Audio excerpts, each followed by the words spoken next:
안녕하십니까. 백성주입니다. 벌써 새밑이 다가옵니다. 건강에 유념하시고요. 만사 형통하시기 바랍니다.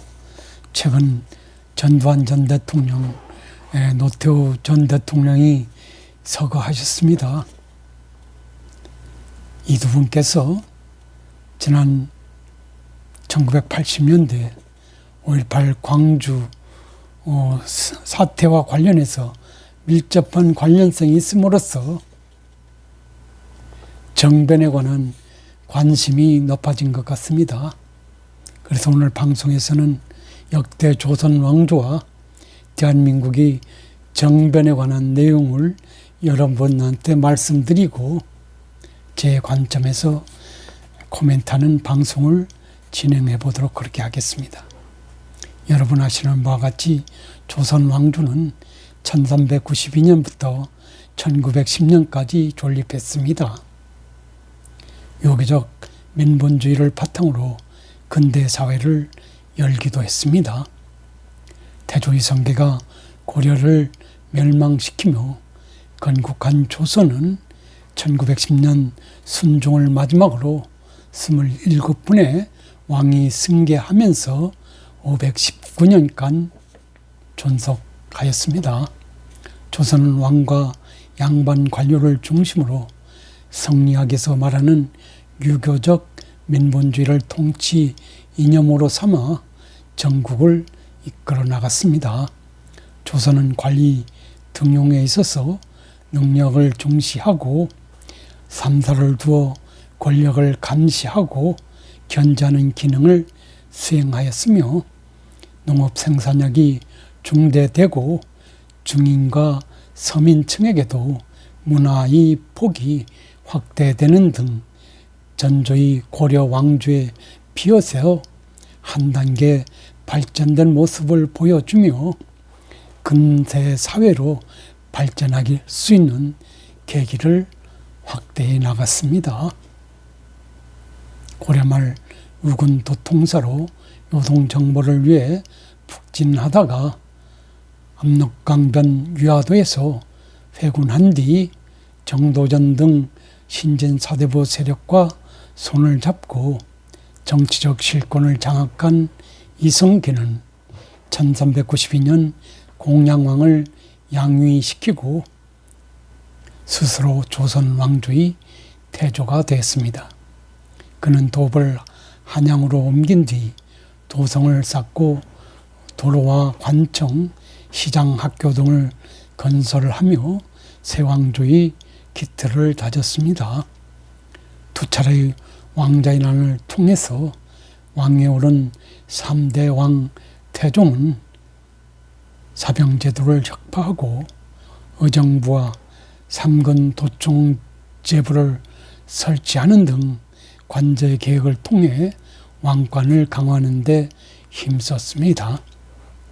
이건부를 설치해서 법사제도를 정비하였으며 사관원을 독립시켜 대신들을 견제하기도 했습니다.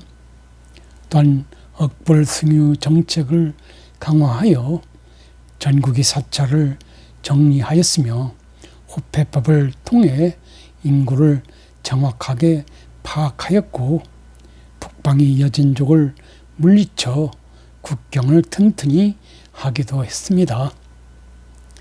국가의 기틀을 안팎으로 다진 선대 태종 때의 노력으로 사대왕 세종은 젊은 학자들을 등용하여 유교 정치를 구현할 수 있었습니다.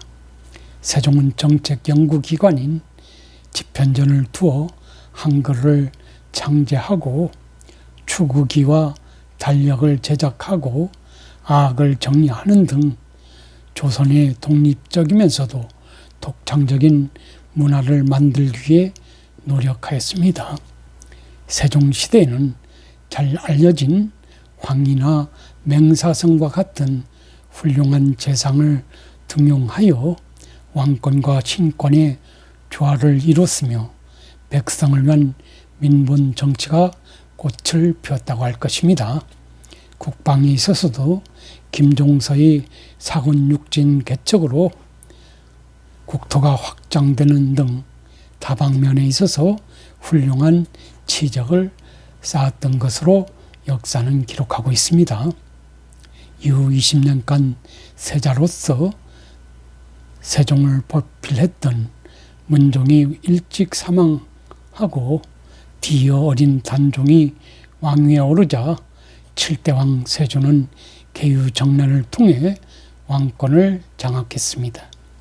세조는 의정부의 정책 결정권을 폐지하여 재상의 권한을 축소시키고 왕권을 강화했으며 과전법을 폐하고 직전법을 실시하고 중앙군 제도를 개편하는 등 중앙 집권체제 강화에 힘을 쏟은 것으로 알려져 있습니다.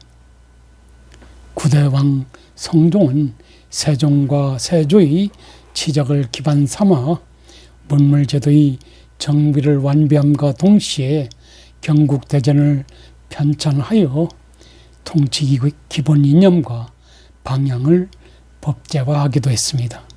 또한 세종 때의 집현전에 해당하는 홍문관을 설치하고 살인파를 등용하여 훈구파를 견제하기도 했습니다. 이후 즉위한 10대 왕 연산군은 두 차례의 사화를 일으키고 폭정을 일삼다 중종 반정으로 표항이 되었습니다. 중종과 인종, 명종을 거쳐 즉위한 14대 왕 선조 때는 당파 싸움이 혼란을 겪는 동시에 임진왜란과 정유재란이 반발로 국가적 어려움을 당하기도 했었습니다. 선조 임금이 의주까지 피난하는 등 수세에 몰렸었으나 각지에서 일어난 의병과 이순신 장군의 뛰어난 활약으로 일본을 물리친 조선은 15대 광해군에 이르러 전후 복구 사업에 힘썼습니다. 명나라와 후금 사이에서 광해군은 중립외교를 펼쳤지만 인조 반정으로 유배되어서 제주도로 가서 귀향살이를 했고 16대 임금 인조는 병자혼원으로 인해 남한산성으로 피난하였다가 청나라에 굴복하고 말았습니다.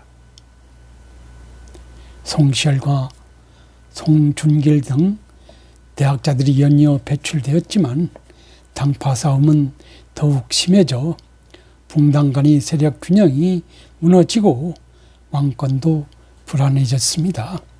이에 19대 왕 숙종은 국왕이 정치 무대의 중심에 서서 붕당 간의 세력 균형을 조절하기 위한 탕평책을 펴는 한편 대동법을 전국에 실시하여 임진왜란과 병자호란 이후 혼란한 민심을 수습하는 데 노력을 기울였습니다. 이어 21대 영조 때는 탕평책을 시행하여 붕당의 폐단을 완화하는 한편 민생 안정과 산업 진흥을 위한 개혁 정책을 시행하기도 했었습니다. 영조는 속대전 등을 편찬해서 법치 체제를 재정비함과 동시에 농업 정책과 수치 제도의 개선을 위해 노력하기도 했습니다. 또한 균역법을 시행하고 청계천을 준설하였으며 사치풍조를 금지하는 여러 조치를 내리는 등 제위 기간 동안에 많은 업적을 쌓기도 했습니다.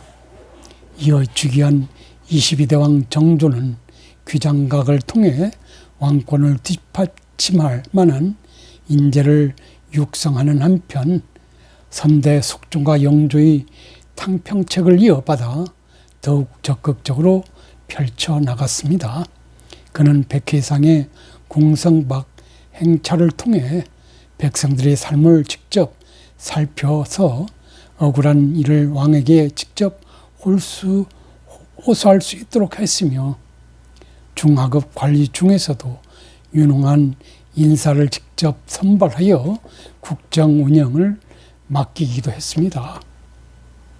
그러나 정조사 후 60여 년에 걸쳐 왕위외적 세력이 권력을 행사하는 세도 정치가 전개되면서 각종 비리와 조세 수탈이 사회의 심각한 문제로 대두되었습니다. 대내적으로는 세도 정치에 저항하는 민중 세력이 급격히 늘어났고, 대외적으로는 제국주의 열강 세력의 문호개방 압력이 거세지는 가운데 흥선대원군은 실추된 왕권을 회복하고 민생을 안정시키는 한편 외국과의 통상수교 거부 정책을 확고히 하기도 했었습니다. 26대왕 고종은 흥선대원군이 물러나고 친정체제 하에서 개항을 통해 문호를 개방하였습니다. 청나라와 일본을 비롯한 열강의 세력 다툼 속에서 고종은 일련의 개화 정책을 추진하였으나 실패하였습니다. 이 과정에서 위정척사파의 반대와 이모군란, 갑신정변, 동학농민운동을 겪으면서 조선의 국원은 급격히 쇠약해졌습니다.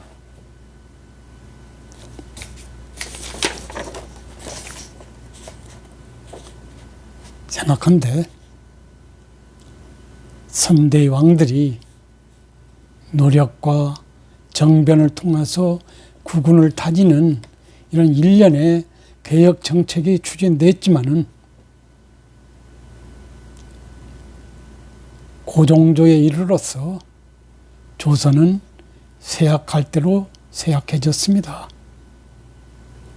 그 결과 1905년 을사조약이 체결되면서 일본의 외교권을 빼앗겼고 1910년 대한제국은 일본이 식민지로 전락하게 됐습니다. 이어서 1907년 고종을 이어 즉위한 조선의 마지막 왕 순종은 제유 3년 만에 나라를 빼앗기는 비운을 맞았으며 태종 이성계 이후 519년 만에 나라는 없어져 버렸습니다. 조선 왕조는 지난 519년 동안 6번의 정변이 있었습니다. 그 중에서 전임왕을 연산군 광해군으로 폐하해서 왕위를 찬탈한 중종 반정과 인조 반정은 역사적 관점에서 실패한 반정으로 드러나 있습니다. 왜냐하면 그 후대 왕들의 치적 또한 굴욕적이고 발전적이지 못했다는 점에서 우리가 그렇게 말할 수 있을 것입니다. 특히 유약하고 무능한 고종조에 이르러서 사직을 내놓을 수밖에 없었다는 것은 개국 초기의 정변은 나름 국가의 발전 융성을 하는데 도움을 줬지만은 조선 후반기에 있어서의 인조 반정 등에 있어서는 국원을 쇠락하는 반정으로 둔갑됐다는 점을 통해서 역사적 관점에서 우리가 반추해 볼 수 있는 요지가 많다고 하지 않을 수 없습니다. 그리고 대한민국 정부 하에서 또 정변이 몇 번 있었습니다. 제1공화국 이승만 정부는 4.19 혁명으로 무너졌습니다. 제2공화국 장면 정부는 5.16 군사혁명으로 무너졌습니다. 그리고 제3공화국 및 제3국 박정희 대통령은 김재규에 의해서 서거당했습니다. 그 다음에 신군부 12.12 쿠데타로 제5공화국 전두환 정부가 들어섰습니다. 그리고 6공화국 정부에서는 노태우, 김영삼, 김대중, 노무현, 이명박, 박근혜, 문재인 대통령 순으로 지속되고 있습니다. 특히 문재인 정부는 촛불혁명으로 새로운 정부를 창립할 수 있었습니다. 다른 나라의 경우도 우리나라 유사한 정변은 계속되어 왔다고 할 것입니다. 역사적으로 근세 이후 영국, 프랑스 등 유럽 국가를 비롯해서 우리 인접 국가인 중국, 일본이 등 아시아 지역의 나라들도 정권 찬탈을 위하거나 아니면 국가 발전, 국가 이익을 위한 정변은 계속되어 왔고 그 흥망성쇠 또한 반복되어 왔다고 할 것입니다. 물론 당대 백성들의 희생은 불가피한 측면이 없지 않았지만 역사적 관점에서는 그렇게 말할 수 있을 것입니다. 대한민국은 네 번의 정변이 있었습니다. 4.19 혁명에 의한 제2공화국 장면정부를 탄생시킨 그런 정변, 5.16 군사혁명에 의한 제3공화국, 제4공화국 정부를 탄생시킨 정변, 12 쿠데타에 의한 제5공화국 탄생을 위한 그런 정변, 그리고 마지막으로 촛불혁명을 우리가 연상해 볼 수 있을 것입니다. 이 중에서 실패한 정부도 있고 성공한 정부도 있습니다. 역사적으로 장면 정부는 무능함으로 인해서 실패할 수밖에 없었습니다. 박정희 정부는 정치적으로는 독재 논란 등이 가중됐으나 대한민국의 산업화와 공업화를 도모했다는 점에서 전두환 정부는 박정희 정부의 어떤 그 치세를 이어받아 경제 발전을 도모했다는 점에서, 그리고 노태우 정부는 소련이나 중공과의 어떤 수교를 통하는, 수교를 이루는 그런 북방 정책으로 나름 성공을 거둔 치세가 아니냐는 그런 평가를 해볼 수 있을 것 같습니다. 현재 촛불혁명의 주역으로서 문재인 정부가 현재 존속하고 있습니다. 그 치세는 앞으로 임기가 끝난 후 역사가 평가할 것이라고 봐지는데, 그동안 주로 북한 정책에 올인했으나 정치적, 경제적 측면에서는 상당수의 국민이 부정적 시각으로 보고 있다는 점에서 시사하는 바가 크다고 하지 않을 수 없을 것입니다. 개인적으로 보건대 물론 정변은 발생하지 않아야 당연하겠습니다만은, 그렇지만 정변은 불가피하게 본의 아니게 반복적으로 발생해 왔습니다. 우리나라든 외국이든 간에 정변은 계속되어 왔습니다. 우리 경우 정변을 주도했던 그 실세들이 치세에 돌이켜보건대 대체로 한국이 경제 발전이나 위상을 제고하는데 일조하는 부분이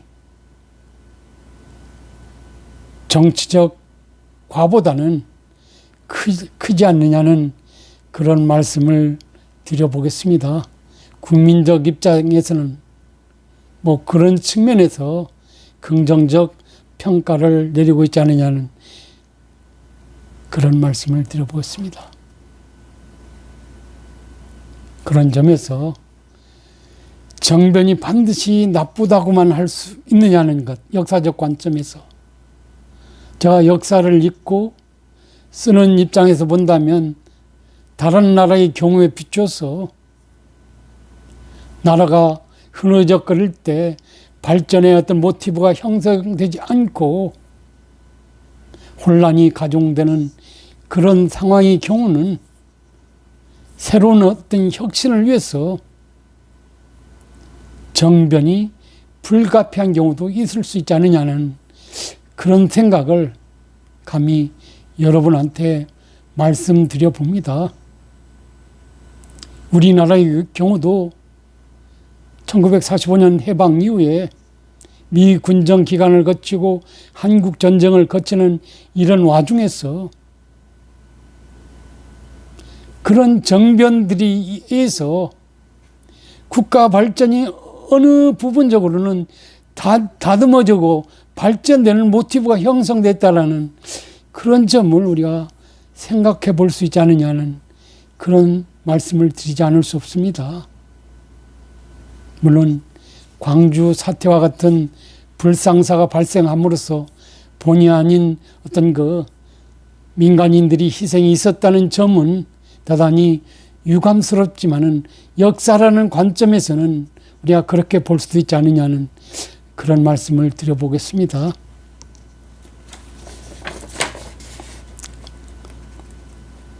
외국의 경우도 뭐 그런 부분에 있어서 많은 시사점을 주고 있기 때문에 제가 그런 말씀을 드려봅니다.